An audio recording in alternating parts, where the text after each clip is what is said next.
Hey everyone, it's Diego Reyes for CNN Philippines 10, where we break down major stories from here and abroad into bite-sized facts in 10 minutes.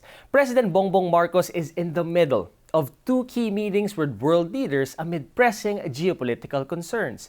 In Cambodia, the Association of Southeast Asian Nations, or ASEAN, is a venue to press for the controversial and long-pending Code of Conduct in the South China to settle territorial disputes. On his first ASEAN summit, Marcos vows to promote and protect Philippine interests and promote the country as an investment hub and a global partner.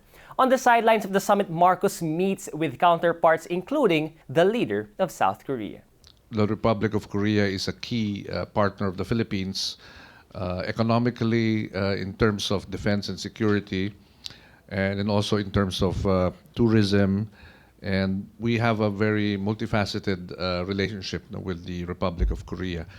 On November 16th, the President will cross borders to Bangkok, Thailand for the Asia-Pacific Economic Cooperation Leaders meeting. The wider gathering of leaders to include global powers, the United States and China, will discuss ways to reinvigorate trade in Asia-Pacific and possibly touching on the impact of the war between Russia and Ukraine.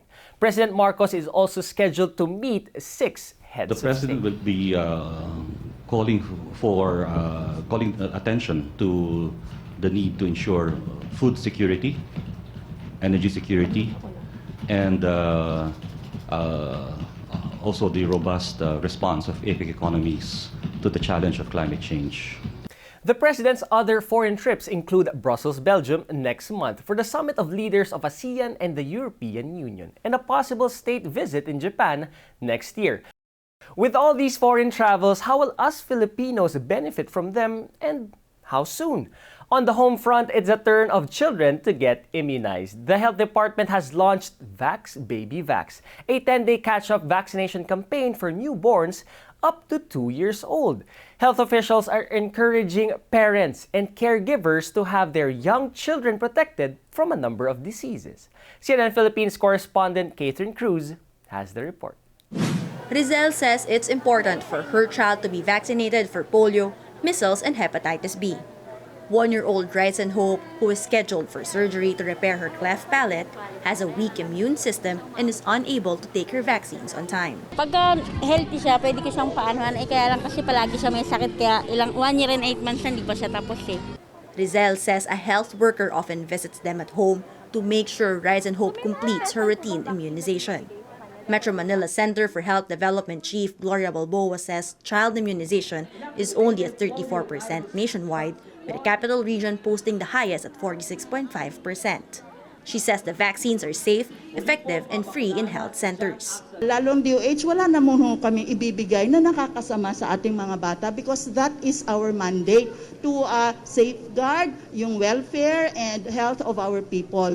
DOH launches its 10-day intensive routine catch-up immunization or Vax Baby Vax campaign simultaneously in health centers nationwide.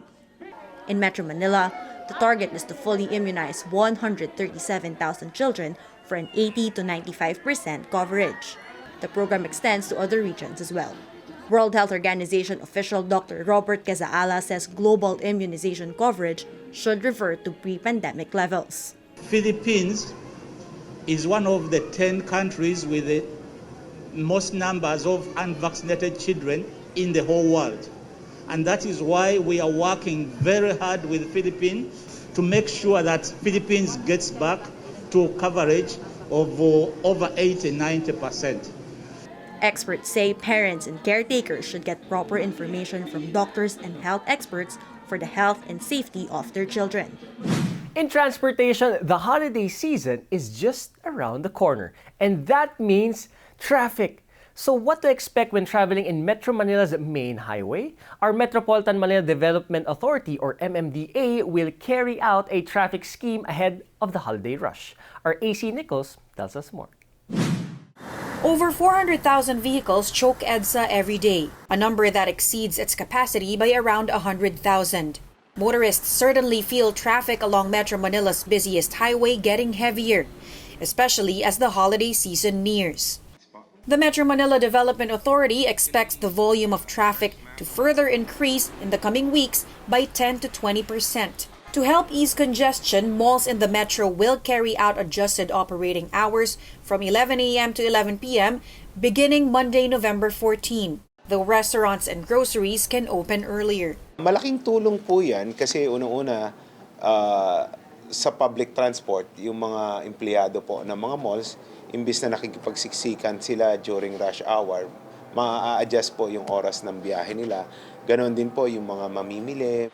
The MMDA says it will coordinate with the Transportation Department to also extend the operating hours of public transport. Adjusted mall hours will be carried out until January 6 next year.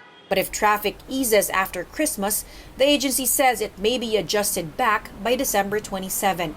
Meantime, the MMDA asked operators to inform them weeks ahead of mall-wide sales so enforcers can be deployed to help manage traffic. Annyeonghaseyo! Our senior anchor Rico Hizon sat down with K-drama star Chang Wook to talk about the latest in his career and, of course, a message to his fans.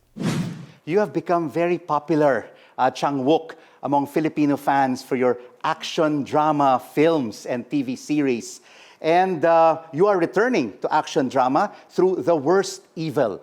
Are you excited? Actually, the series is still on process, and I'm having so much fun into filming it. So I guess you guys can expect a lot from me, and also a lot from the show that we're taking with our new drama or new series that's coming out. And everyone is really excited, Chang Wook, when we will watch The Worst Evil. And of course, you became famous because of Healer and K2.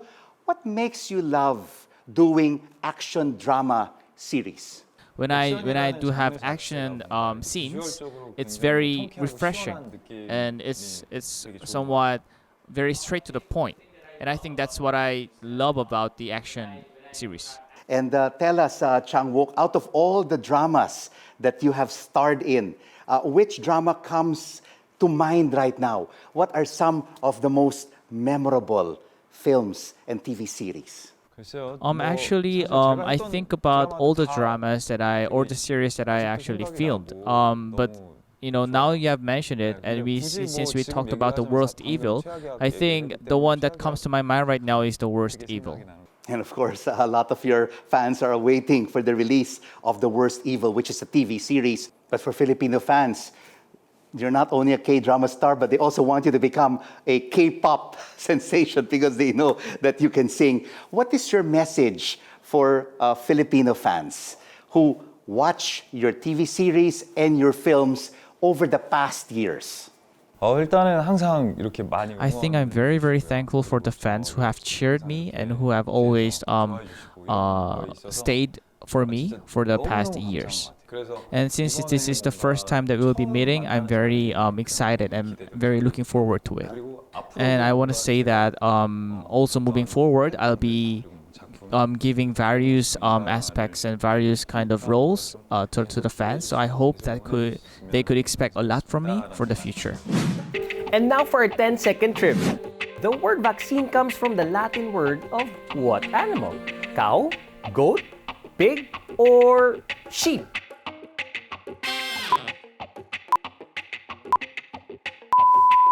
The word vaccine comes from the Latin word vacca, which means cow.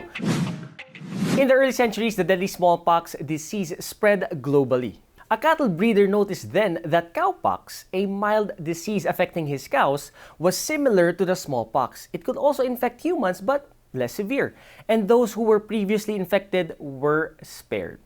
This has become the basis for vaccination in 1796. But fret not, the World Health Organization long announced that the smallpox had been eradicated. And that's it for CNN Philippines 10. I'm Jeg Reyes, giving you news you can use, news you can trust in 10 minutes. Thanks for joining me today, and see you again next time.